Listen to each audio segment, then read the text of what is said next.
约翰福音我就很快的带过了哈，因为约翰福音，其实我有开一门课就是讲约翰福音跟就约翰著作哈，就约翰福音、约翰一二三书、启示录，应该是一起来讲哈，那因为都是约翰写的。这个就好像我们讲这个路加福音跟使徒行传，你看路加福音跟使徒行传一起来看啊，因为他是一个作者写的，而且是有一个共同的架构。约翰也是一样的，就是约翰福音跟启示录，他是一个人写的。那你要了解约翰福音，很多时候你要看启示录；你要了解启示录，你也要回到约翰福音。所以这个是一个就是说它里面有很多包括数字啊，对数字、对意象的这些理解。很多时候要回到约翰福音来看啊，所以这个是一个类别。那么对观福音书是一个类别那约翰福音这不是对观福音嘛，所以它是另外一个类别哈。所以我们一般所以我会有一门课就是讲这个约翰著作哈。那整个的研究方法会不一样因为约翰写的内容和他想要表达的东西会你就知道说启示录你不可能按字面意思来去解读，对不对嘛？那很多东西就是他写的时候也没让你按字面意思去解读所以我们再去这个了解约翰著作的时候，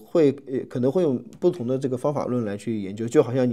你去读诗篇，你解读一首诗歌和你解读一个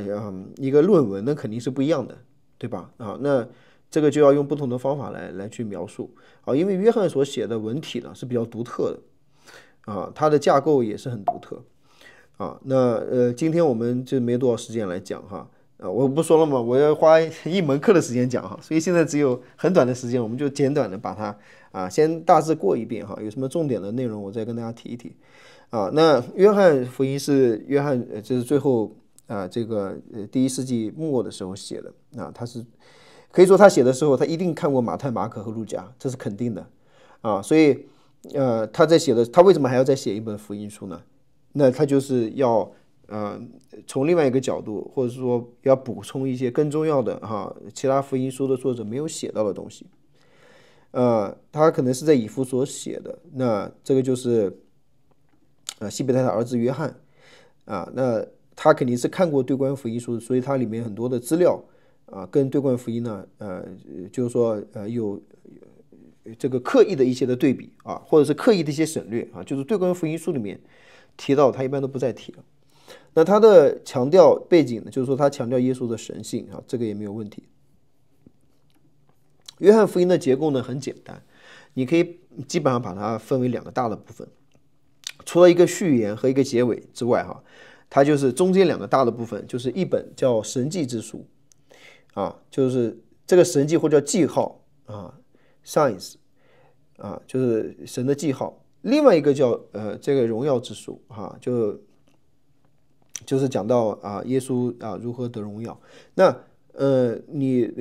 那基本上约翰福音的架构我们后面也会看到它的一些的理念概念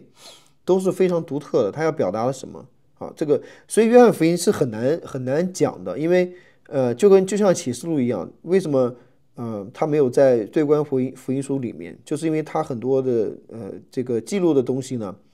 你要用另外一套眼光来看。比如说他一开始的序言，我们先看序言我们一点点来看那在序言里面这个真的就是看起来很简单，但其实是最难。太初有道，道与神同在，道就是神。顺便说一句就是约翰的希腊文是最简单的就是在希腊文的文法上，它是非常简单的希腊文。它不像路加，那希腊文你看，就我们讲路加福音第1章一开篇，那就是对吧？这个绝对是当时最高级的希腊文。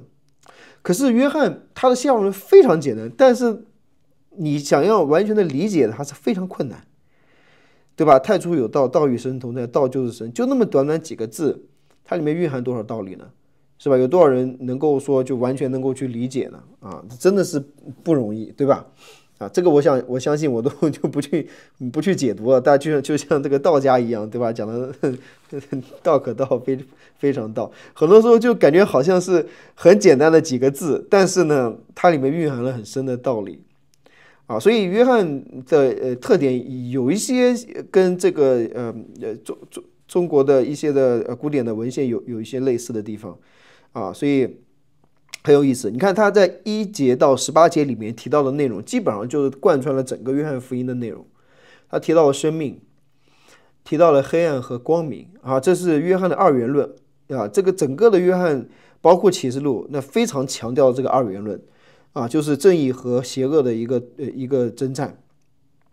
啊。讲到了见证，讲到这个世界哈，你讲约翰讲世界，真的，你很多时候不能用字面意思上理解，因为他用这个 cosmos 这个字啊，他一会正着用，一会反着用，你根本都不知道什么是到底这个世界是指什么啊。一方面他说你们不要爱世界，爱世界呢，你就爱神的心就没有了。另一方面他又说上帝爱世界，是不是都是同一个字啊？只不过我们翻译的时候把它翻译为世人啊，又有区别，可是在原文都是一样的啊。所以他在讲这些的时候，其实蕴含了很多犹太人的这个文学的特色，就像箴言里面，对吧？你不要跟那个愚昧人去跟他辩论，是吧？你跟他辩论，你就跟他一样。然后接下来就说你就要跟他辩论，你怎么样，对吧？你就按照愚昧人的话来打他。所以一会儿说不要跟愚昧人辩论，一会儿要跟他辩论，到底怎么样？这个我觉得就是智慧，就是说是约翰福音里面所蕴含的智慧啊，大道至简，是吧？然后提到看见和相信，提到知识，那这个知识也是，所以你要从犹太人的角度知识论来去理解这个知识，而不是希腊的这个知识论啊。提到什么是荣耀，那提到真理，那其实这些都已经蕴含到整个就是这个约翰福音的各个的这个主线。所以如果你把这里你每一条，你可以把这里面任何一个点当做一个主线来去看整个约翰福音是怎么贯穿下来啊，这个内容啊，你都可以去了解。那迦拿的婚宴啊，一开始就是有一个很难解读的这个经文哈，这个经文呢，其实是这个我很快来讲哈，反正你看你听得懂就听得懂，接受就接受哈，如果没听明白也没关系啊。那这个就是说这里面有几个问题哈，就是第一个，为什么它是第一个神迹？第二个，为什么要6口水缸？第三个，为什么耶稣要责备玛利亚？这些问题都是非常困难的问题啊。你首先要想为什么是第一个神迹？因为你从表面上来看啊，这个神迹好像没有什么太大的意义，因为没有人得医治，没有人吃饱，没有人复活，没有寡妇得安慰，没有，就是很无聊，就是没有酒了，然后给他酒喝。那为什么约翰要强调这是第一个啊，是吧？第二个就是照犹太洁净的规矩有6口水缸，为什么要强调这个6口水缸呢？如果让你重述这段故事，可能你都会忘了这个细节。我还记得我讲到古代人写传记的时候，他为什么要我连耶稣长什么样，多重多高我都不知道，你跟我讲6口水缸，是不是？你为什么不把重要的写出来呢？我再说，对于当时的作者来说，没有一个字是浪费的啊，他们写作是不容易的，所以他绝对不会随便写一些东西，是吧？所以这个6口水缸一定有它的意思在当中。还有呢，第三个就是耶稣开口讲话，这个是一个公开侍奉前最重要的一个讲话，可是耶稣的这个讲话却带有责备，是吧？而且这个责备对我们来说很尤其是在中国文化里面，这个就是大逆不道，是不是？你怎么能喊你妈喊是女人，对吧？你这个女人，我跟你有什么相关啊？这个我说也是这个文化上的问题哈，就是说，当然跟文化有关系啊，就像我们昨天讲的这个中西方文化的一些差别，就像西方人哈，他们直接喊爸爸妈妈或者爷爷奶奶，他们直呼其名，是吧？那没有问题啊。那咱们这个可能不能直呼其名啊，但是在这里呢，他在这个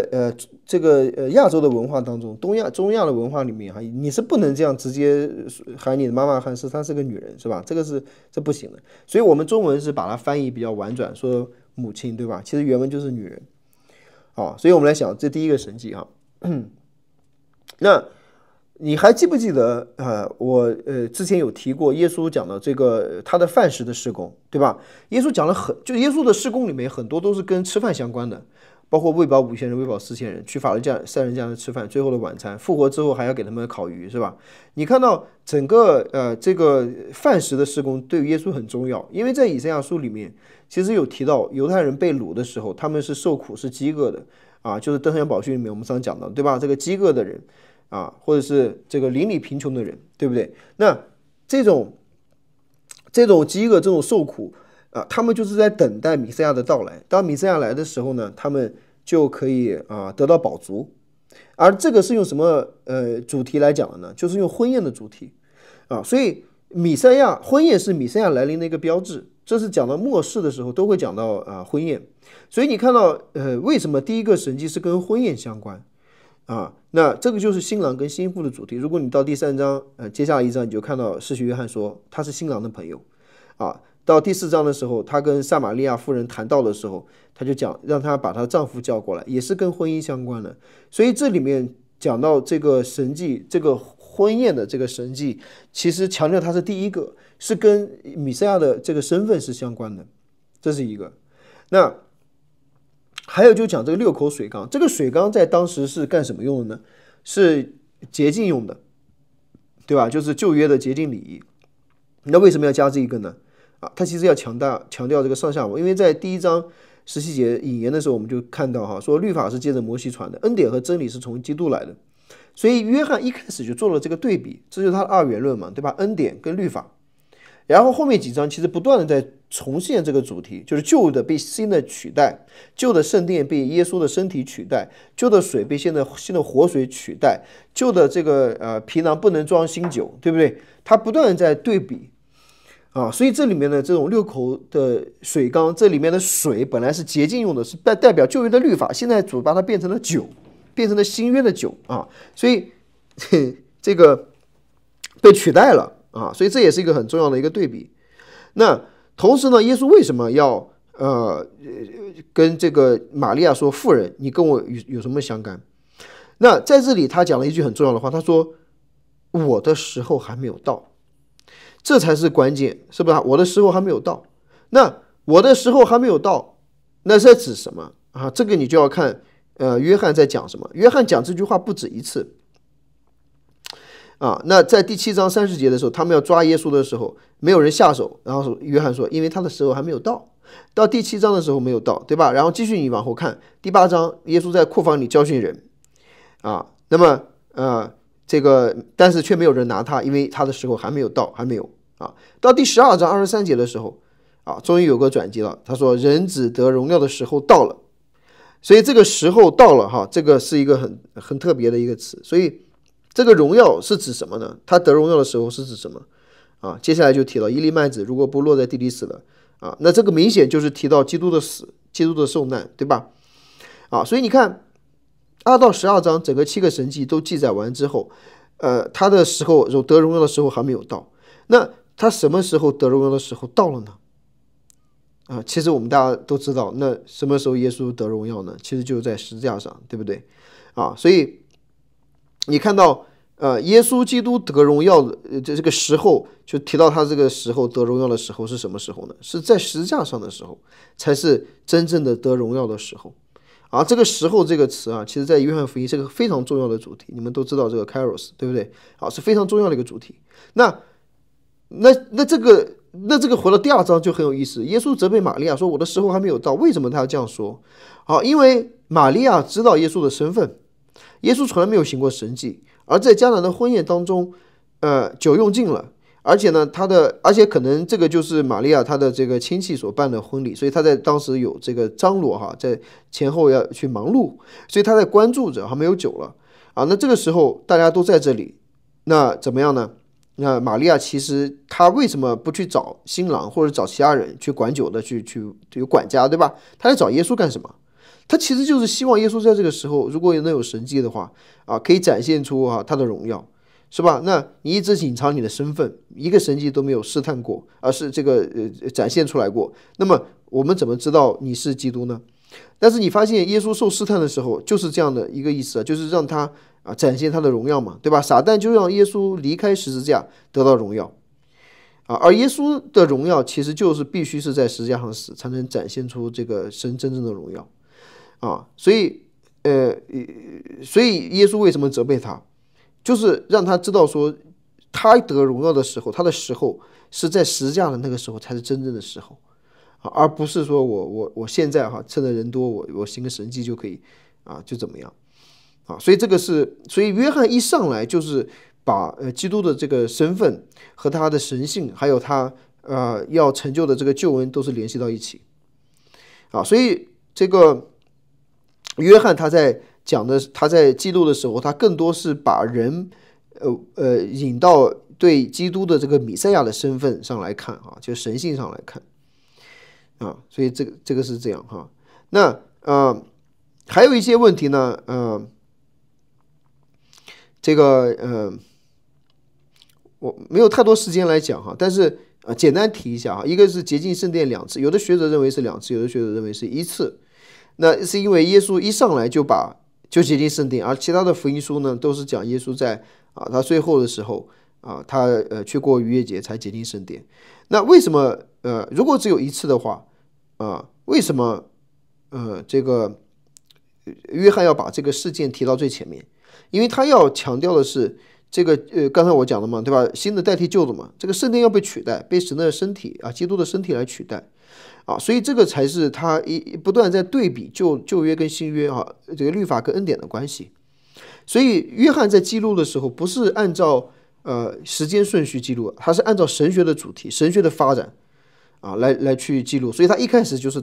道成肉身，对不对？他一开始是讲这个神学的发展，神学的这个基督论的一个开始所以这个很关键。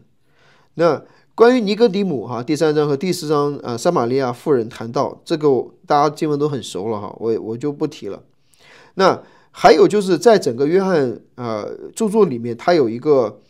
双重含义，就是他讲的很多的话语的这些词汇里面，很多呢都是带有双重的意思的这也是我讲就好像他讲这个世界或者是讲你要得到生命就会丧失生命等等或者是讲这个重生讲这个重生，对吧？所以尼哥底母才不理解你咋从母腹生一遍呢因为他的这个字里面包含了双重的含义，他不是在讲身体上的重生，他是讲一个属灵的一个重生。所以在约翰的著作里面，他经常一个词会有2种不同的含义，一种是好像是平常人理解的含义，一种是一种属灵的含义。这也是我们解开约翰福音的一把钥匙就是说我们在读的时候也要想约翰想给我们传达一个什么更深的一个含义。同时他也挑战了这个荣辱观，这个也是跟路加也是一样的就是让我们看到什么是真正的荣耀什么是人以为荣耀的这个可能在神来看可能是羞耻的。那这个我就不提太多。那约翰福音第8章讲到耶稣赦免这个行淫的妇人的时候这里面有个问题就是从文本的角度，我还是从这个学术的角度来提这个事情就是说因为这一段呢在最初的抄本当中，就跟那个马可福音16章一样，它是不在最开始的抄本当中的，所以这一段呢就是基本上达到一个学者的共识，就是说认为这一段可能是后面加上来的，但是这段加上来并不就是说影响它是正典那只是大家知道说在最开始的版本当中可能是加上来。那其实这个对约翰来说是很正常，因为你看到他的这个21章最后的结尾，他也是加上来的，对不对？20章其实就已经结束了，他后面又不知道咋回事又添了一章出来所以他自己可能也在不断的扩充他的这个内容所以这个我觉得也没有什么太大的问题即便这个不是他写的，我觉得也不是太大的问题这是这个文本的问题。老师，请问加上的是第几节到第几节，还是整章呢？就是只有这一段就是耶稣赦免这个就是行淫的妇人这一段，就这个故事是加上来的。对，好的，谢谢。是然后对上帝的认识呢其实这个里面呢，我更多是要提这个记号，我是哈，这个是约翰的一些独特的地方。马大和玛利亚事情我就不再提了。你看到我简单提一点吧，你大概就能够理解约翰在写作他的一个特色。比如说他在讲这个信心和看见，我们刚刚不是讲第1章的时候就已经讲了吗？对吧？信心跟看见是不是？那在这里他就用这个例子展现出来。当马大说拉萨路死了，对吧？他说你要早来，我兄弟必不死。耶稣说什么？你若信，就必看见神的荣耀，对不对？然后他说然后就说他说我知道末后你要什么让他复活，对不对？所以，但是耶稣是告诉他你要信，现在你就可以看到神的荣耀他不是他跟这个我们一般正常人士的理解是反过来的就是你先信，你才能看见，而不是你看见了再信。所以对于这个约翰来说，他是把这个信心和对基督的身份的认识是放在优先的你要先信，你才能看见；你要先信，你才能明白；你要先信，你才能经历到、感受到神的同在。所以他是很强调这个信心的这个也是在这个拉萨路复活这段里面特别强调。然后你看到这件事情呢，给法利赛人带来的一个影响是什么？就是他们不仅不信，反倒因着拉萨路复活这件事情，他们从这个时候就开始准备要杀耶稣所以法利赛人、文士这些人他们是从什么时候开始想杀耶稣的？就是从看到拉萨路复活。所以你看到这个信心所带来的和不信所带来的这个结果是完全不一样的。7个记号大家一定要知道的是哪7个记号就是我们讲的这个 sign 是吧？就是讲的这个神迹所以你看约翰就记录这7个神迹他为什么是7这个我不说大家都知道了那变水为酒第1个，医治大臣的儿子第2个，医治瘸腿的人第3个，喂饱5000人第4个，在水上行走第5个医治生来瞎眼的人第6个，拉撒路的复活第7个。所以前半部分我们讲到记号之书、神迹之书就是这个前半部分就2章1节到11章就是它前面7个记号都是在这前面。那你就要想这个每一个，你想耶稣行了，约翰自己说的对吧？耶稣行了这么多事情，我都写下来，整个世界的书都容不下，他为什么只挑这7个？每一个有什么样的特点？我刚刚讲了变水为酒，是不是？为什么是第1个？他为什么第2个是这个，第3个是这个，第4个都有原因的。可是我们时间有限，我没办法讲。但是你自己去想一想就是说你要问这些问题，他为什么要记这个？耶稣行了这么多神迹，为什么他只记这个？那像喂饱5000人我讲了，对吧？为什么马太、马可、路加都记了，他还在写一遍呢？他为什么不写一些别人不知道的神迹呢？对吧？那他的神学背后是什么？这个都是你在读约翰的时候你要去想的，你要怎么解经他为什么强调这几点？这几点展现了弥赛亚的什么样的特征跟旧约的联系是什么？尤其是跟旧约的联系这个都很有意思这个就我刚刚变水为酒，我刚刚已经给大家分析了，是吧？包括跟6口水缸等等这些细节，跟旧约律法的这个联系，耶稣把它水变成了酒讲到这个新的取代旧的，是不是？这个是第1个是基督复活这个他的一个事工的一个可以说是一个主题，对不对那后面这些呢，大家自己去研究以后有机会我再讲。7个我是，这个肯定大家也要记下来了，是不是？我生命的粮，世界的光，门，好牧人我是复活，我是生命，我是道路真理生命，我是真葡萄树。这个里面我是这个最重要的就是 ego eimi， 对不对这个词在希伯来文里面就是摩西当年问神你是谁然后耶和华神说什么？我是我所是其实是一本的翻译就是 ego eimi。 所以这个词其实到了耶稣讲的时候，他不断讲这句话呢就是在向当时的人们宣告他就是神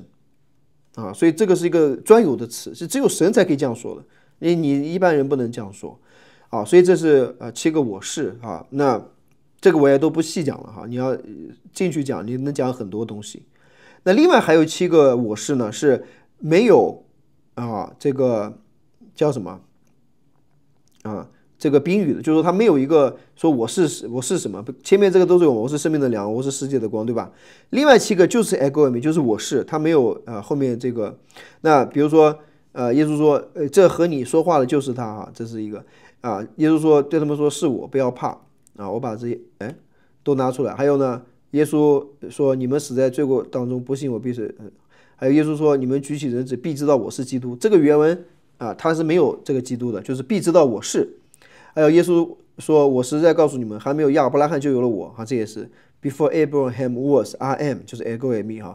那这个他用的 ego eimi 是一个，就是说前面他用的一个是，你看英文也是这样翻译的它是一个过去式，对不对？可是呢讲到他的时候，他是一个什么？他是一个超越的在永恒当中的，超越过去现在和未来的这个我是。那还有就如今事情没有成就，我先告诉你们可以信我是基督，这个原文也没有基督，就可以信我是可以信我是。因为中文你不能这样说，你这样说可以信我是有点奇怪我是啥呢，是吧？他一定要加个东西在上面，你这个句子才完整，是吧？但是在希腊文里面其实就是你要信 ego eimi， 就是你要信我这个 ego eimi 就是这个我是。那还有就是最后一个就是约翰福音18章6节，耶稣被抓的时候，耶稣一说我是我就是他们就退后倒在地上。那这另外7个我是呢，也就是直接更清楚的把 ego eimi 展现出来不加任何的后面的修饰，就是让你知道说他就是那位主那个就是在旧约里面神向人启示的这位神那这个7呢，也是让我们看到了他精心挑选的他是这样做。那最后在这个给大家看这个圣经约翰福音的最后，你看我这很偷懒直接就讲到最后一章了来我们就快讲完了那在这个里面呢，有几个问题就是讲到这个鱼的时候153条那因为人们对约翰的数字的解读就是到了一个非常就是疯狂的地步那是觉得说所有的数字都有它属灵的含义所以就想想这153条，你算算加减乘除咋算那当然这个我是觉得有点过分所以没有必要去算这个。那我觉得他记录这些事情呢，就是表明他就是在场的人，可能他当时就去数这个鱼就是这样那没有什么属灵的含义我是这样认为然后三问彼得爱主之心这个肯定是这个彼得殉道以后写的，所以他知道这是他回想那有几次爱这个我想大家可能也都就是知道了这个问题就是这几次爱的希腊文不一样那怎么去看？这我刚刚讲了。那约翰呢，他经常会一个字的他有很多不同的用法他经常会互换所以并不是说前面 agape 后面 phileo 就表明了一个差别，因为他经常互换他对神的爱有时候也用 phileo， 对人的爱有时候也用 agape， 所以你不能就是说前面有这个区别。而且还有就是他们当年对话是用亚兰文嘛，对吧？又不是希腊文所以他避免这个重复用不同的这个字来表达这个爱就可能也没有太多的这个好像差别它的目的就是可能只是避免重复，就是这样。好，那最后呢也是讲到那个嫩门徒讲到那个这个门徒最后的结局我觉得这个是就是说也许是约翰写最后一章的一个原因，他要澄清这一点澄清这个就是说他自己给自己的一个澄清他说不是说那个门徒不死是说我若要他等我来到的时候与你何干所以这些东西我觉得其实挺有意思的，就是说他也在澄清一些就是说怎么说一些当时因为你想就是约翰写约翰一书二书的时候，他其实我们也讲到，他可能是跟诺斯底的一些的异端的这个思想来做就是说做一些辩论，对不对？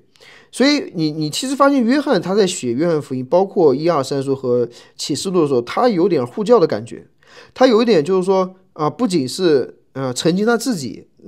的一些传言吧，或是一些的背后的一些谣言或怎么样，他同时也去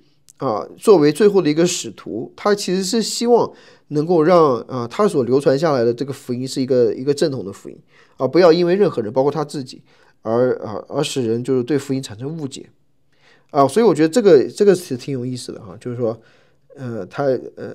他来澄清他的东西那不是为了他，不仅是为了他自己更是为了这个福音的缘故。好，那么最后呢，他也说耶稣所行的事还有很多那如果都写下来，我想所写的书世界也容不下了其实约翰福音呢是我最喜欢的一本书，我觉得如果有机会的话，以后专门是按照这个就是释经讲道就来讲整个约翰福音，我觉得会能讲出很多很多东西，而且他所提到的神的国，提到的天上的事情，提到的这个属灵的东西真的是非常非常多就是让我们能够看到这个对比是非常清楚的那么但是同时呢你虽然它的希腊文很简单，但是同时它里面蕴含的内容也是最深奥的对，所以我也就只能这样讲了。现在那咱们时间有限我们就只能先停到这里对不起大家了好我不知道大家对这门课现在也算上完了吧不知道有什么意见或建议你们去填反馈表但是我想趁着现在可能还有一点点时间，我想听听大家的一些想法有没有什么觉得可以有改进的地方有些建议如果你觉得必须现在要说，不得不说，就赶紧现在说。如果你觉得你可以回去想一想，你就写那个反馈表就可以了有没有什么大家觉得不得不说的现在都可以说。老师就是我想就是让你帮忙推荐一本就是关于约翰福音的书我也想更深入的约翰福音。对，约翰福音书的资料很多，我可以给你们。我记得我在我们阅读那个里面有一本，就是 D.N. 卡森写的约翰福音嘛，那是他的代表作呀，对吧？你去看嘛。我看有没有，好像是有吧，我记得应该是有。还有就是那个行医是贝纳富瑞这一段加上去的，是约翰加上去的呢，还是就是说别人加上去的？能从原文的这个违法用词的习惯上看？对，能看出来，能看出来能看出来，就是应该是不是出自于约翰之手，对，如果你看这个希腊文本身的话，对，好的，谢谢。对，所以你知道就是你知道这个我不知道，也许蒋老师可以补充一下就是说因为尤其是计算机发展了以后科学就他们怎么去辨别这个作者的这个是不是他写的呢？他就是根据那个如果你读保罗书信，你就能知道，对保罗书信的这个，尤其是这个教牧书信，很多人会质疑他的作者，就是说他的这个写作风格，就是你把所有的前面10分书信我们都认为是保罗写的，输入计算机去分析，然后再把另外3个一分析，发现他用的用词说有这个大概200多个词，从来在前面的这个10本书里面都没出现过，全部在这个教牧书信里面出现然后就觉得说这个肯定不是他写的。还有就是他这个文法结构语言好像觉得一个人的写作风格可能就是他来分析嘛，发现这个不像他写的这个风格就说所以这一段也是这样分析出来，就说这个跟约翰其他的这个脉络上来看这整个风格好像不像是他写的然后就判断说这个不是他写的啊，我不知道中文是不是也会有这种情况啊，就是能够判断作者通过他的这个语言用词啊，还有他的这个文法结构，好来判断，这个就是是不是他是作者，中文当然也是可以的，也是可以的，因为中文其实判定起来在很多方面可能比英语和乃至可能希腊文可能都更加容易一点。为什么？因为中文的习惯用语和那个成语、谚语、格言，它是非常多的，它形成一个板块式的就是板块式的语言结构。所以说，如果一个人喜欢用一个就是他在他的习惯当中经常用的话，那用的概率可能相对还比较大，还比较大。所以中文其实判定更容易，但是呢，这个里边啊，就是如果真在写作上很花功夫的人，也不这么简单的去判定。我本人我自己我觉得啊，比如我写诗歌的时候，我写戏剧的时候。你两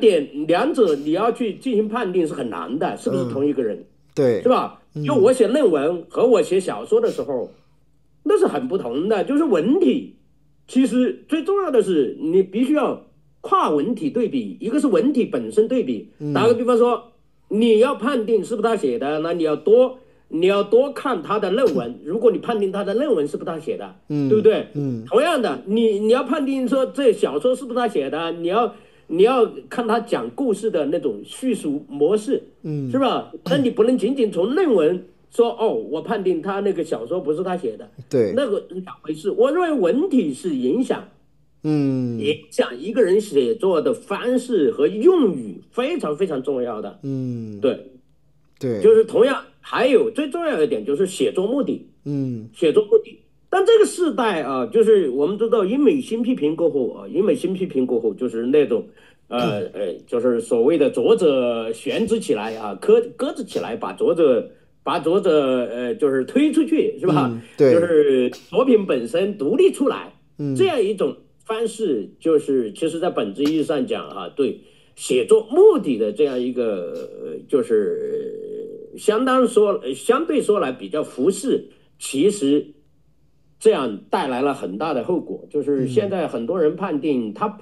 不看说约翰的写作目的是什么，其实写作目的对于整个圣经就是很重要。为什么呢？如果那样的话，有人就说啊，他为什么不记得这个？他为什么不记得那个？对，那是因为他的目的决定的，不是你想。是吧？比如说，有一些人他觉得圣经应该是百科全书，是吧？对，那圣经不是这个。是，对。按其他的书卷，就是其他对观福音，包括其他另外3卷也没有记载啊。你说记载这一段是吧？这段故事哈。其他没有记载，只有约翰记载了这个故事。对。如果有记载的话，可能还有彼此参考。其实我觉得，就算单从文风上面表达，它可以，因为它是编辑的嘛。对。它可以把别人东西拿过来做参考。但别的也没有记载。对。没有。当然，可能确实在看原文的话，确实它的这个描述、它的用词、它的这个动词的表达，确实不太一样。用了好多分词，结构性的动。对，这个不是约翰平时写作风格。是有一点，但是也没到那水平。对，看不太出来。对，比如说保罗，我读他的罗马书和读其他书信感受完全不同。是。罗马书的那种雄辩无可辩驳，逻辑的那种缜密和强大，那真的是在其他书当中不是那么常见。我认为，我不是说保罗没有逻辑哈，其他很有逻辑，但是他的那种表达方式啊，就是我特别觉得说罗马书和教牧书信之间，你看到没有？看上去你觉得说，好像不是同一个人一样。对。是吧？对，但其实他是同一个人，明白吧？对。所以说这一点啊，我觉得就是其实这一点可能有文体，还有面对问题的处理，还有写作的目的。对，是的，对。是啊，他那个6个就是迦南的婚宴那个6个水缸，他那个6个有没有什么特殊的意义吗？因为如果说你说是用一些什么完全的表达。对，旧的完全被新的替代，它为什么不是7个？这个可能有点灵异解经了，但是我就想，那个6个本身有没有什么意义啊？这个就是他们的规矩，就是说他们就是这样，就是这样的。婚宴的对，婚宴，不是婚宴，就是他们洁净的规矩，就是说你到他们任何一个犹太人家里面，你来他不是要给有这个洁净礼仪吗？包括给你洗脚啊，包括给你洗这些东西，他这是门口都是用这些水缸来给你洁净的。对，我明白。对，那是固定是6个。对，这个我不是很清楚，那应该也许通用的是6个啊，但我具体的这个我就不清楚了。但是我相信就是说他把这个细节描述出来，是让我们去反思为什么要强调这件事情啊，就是说，而且他特别讲照犹太人洁净的规矩，他是有一个很清楚的对比在当中啊，就是说这个耶稣怎么把这6口水缸这个水变成酒的啊，就是他有一个新旧交替哈，律法跟恩典的一个对比，对。是这个意思。刚才您说那个记录它是第一个神迹，然后把人引向弥赛亚的身份相关，那个我没听太清楚，可不可以再大概的再讲一次？为什么它是第一个神迹？然后这个神迹可以关联到它的，我只听到婚宴，对，弥赛亚这个是指向未来的这种弥赛亚再来的时候那种天上的婚宴吗？不是，就是说在旧约里面，包括在以赛亚书里面讲到的这种弥赛亚来的记号。就是怎么认出他是弥赛亚，是跟这个婚宴的主题相关，所以他为什么作为第一个呢？就是从第一个神迹来认出他就是弥赛亚，认出他这个就这个婚宴的主题来展现出基督的一个身份，对，是这样，对，所以才会特别提婚宴这个话题啊，这跟旧约相关哈，就是跟旧约这个是对，好的，然后我想再问一个问题，就是其实路加我留意到，那当然只是我个人的观察，就是我发现路加他其实记载了很多小人物的事件，他好像特别关心各种各样的边缘人，对，是的，对，这好像是路加的一种，他有什么他的意涵吗？是讲到神的福音临到那些很悲惨的人，跟他引用以赛亚书的那段经文有关系吗？对，这就是路加他的特点，就是说他就是要。向我们展现，就是说，基督的福音是容纳所有人的啊，尤其是那些在当时社会在犹太这个社会当中被忽略的那些外邦人也好，寡妇也好，或者是那些穷人也好，就是说，就是这些人在神的福音当中都是同等的，同等重要，而且路加就是要证明说，神把那些人都纳入了神的子民当中，所以他才会举这些例子，就会把。基本上就涵盖了所有，包括你看他特别提到那个什么太监啊，对吧？等等这些，他为什么把这些人都提了一遍呢？他就是要让我们看到说各式各样的人包括在旧约里面的就说涉及到了这些人。那在新约当中不管是太监也好，这些受压迫的被捆绑的，对吧？这些人都会得以自由，都会在福音里面被拯救。这个是他一个很重要的主题，对，是的，所以每次读路加福音都很感动，读到那些很小人物，就是今天按中国的社会都要忽略的那些人，可是他却记了很多，而且花了很多的篇幅记这种。对，这个是和以赛亚书连接在一起，有很深的关联，因为以赛亚书53章，就是我们的弥赛亚都是唯有加血美容，而且受尽一切的苦难，那么对应。那些一切受苦难的人要被这样一个受苦难的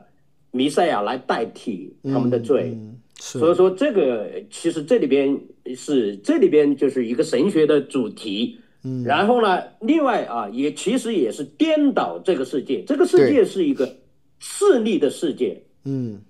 势利的世界，但是神来不是这样的，神不是说看你长得漂亮我救你，神也不是说看你有钱我救你。神说我爱你我就要救你，是吧？对，我觉得这个是和整个世界的逻辑极其不一般的。比如说他为什么是上十字架而不是那个天军天使所有的用世界上最炫的武器来完全征服，是吧？所以他其实是颠倒整个世界。我认为说白了就是福音的确是颠倒，就是亚当夏娃过后的这整个世界。对，是完全颠。就是他和我们想的是完全不一样。我们世俗的觉得说，一个人有能力我才爱他，但是耶稣基督说，我不是你，因为你有能力，我也不是因为你配我爱你，是吧？对，说很不同，这就是福音。对，这就是恩典。是。老师，那我再问一个问题，不好意思，就是论到福音，我就一直在看这个四福音书。我发现主耶稣讲论福音，跟保罗后面所呈现的教义的这种福音的完整性的教义的时候不太一样。对，主好像没有特别明确的把一个福音很完整的论述出来，它是不是碎片化到它不同的讲论里面？但是好像它也不是像保罗他们一直强调说因信称义这部分，其实主也很强调有信仰、有信心，然后也有行为。我不知道我的观察对不对？是的，对，你观察是对的。那不仅是耶稣的讲的，包括我刚刚讲，就是路加跟保罗他们在论述同一个话题，包括圣灵他们的侧重点都不一样。耶稣的讲道，其实你看，看起来是很简单，就是你读起来没有像读罗马书那么费劲，但是这个可以说它真的就是这个由浅入深，而且深入浅出，让你看到这个福音最本质的一些东西所以就有点像约翰福音那短短几个字，看起来字都认识，也好读，但是到底什么意思，有些时候也不一定，你感觉好像懂了，又感觉又不懂。那保罗他要做的事情呢，就是希望把那个你觉得不懂的东西，他以尽量让大家能够理解的方式表达出来，所以这个还是有差别这个就有点像这个叫什么这个孔子写《论语》是吧？然后呢你好像读起来也挺顺溜的，但是为什么有这么多人要去写他的注释呢？是不是要去解读呢？是吧？那你发现他解读的东西反而看起来好像更比原有写的这个文本更多更复杂，是不是？那他其实那你说到底孔子有没有这个意思啊？你是不是多解读了或怎么样但是对于后世的人，他们不会这样认为，他们会觉得那个里面蕴含很多的东西，他们把它解读出来我觉得保罗在这当中也是，就是说他是把耶稣很多这种教导更详细的把它表达出来所以他会更成体系化，就我们讲的好像我们后面会把保罗的这些神学又总结出来那对是这样，所以看起来耶稣讲的好像很简单，但其实是不简单。对，我的意思，它好像比较碎片的蕴含在它不同的教导里面。那有没有关于就是专门研究耶稣基督教导中的他的福音，就耶稣基督他怎么样传讲福音的书应该有类似的书吧？有啊，这就是说，这个其实我觉得你要怎么看呢？就是说耶稣基督他整个的一生他所做的事情，不仅是他教导，他整个他所做的每一件事情都是福音都是福音的彰显所以你看包括保罗，包括后面的这个其他的普通书信，他们不仅只是解读耶稣的话，他们还解读耶稣的行动我觉得这个很关键，就是说你可以说他就是福音本身，对不对那他把这个福音就活生生的展现出来，就像约翰说的，他就是真理的本体，他就是住在我们当中那这个的话是有点不大一样，就是说所以我们在说神学会发展一直到2000年到今天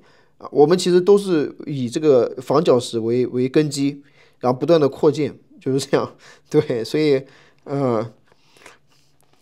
对我打个比喻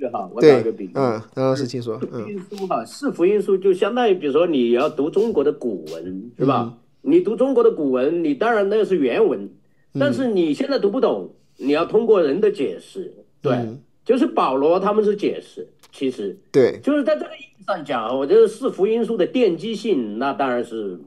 就是不容置疑的。就是说这就是为什么你看我们无论是布道就是向不信的人布道，还是向信主的人传福音，最重要的是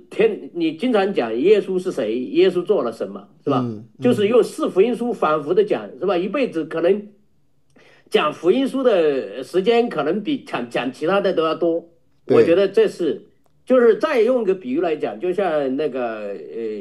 姜老师也提到了，就是傅瑞姆的那个三视角，那么就是四福音书就带有规范性质了，是吧？对，就是带有范式性质。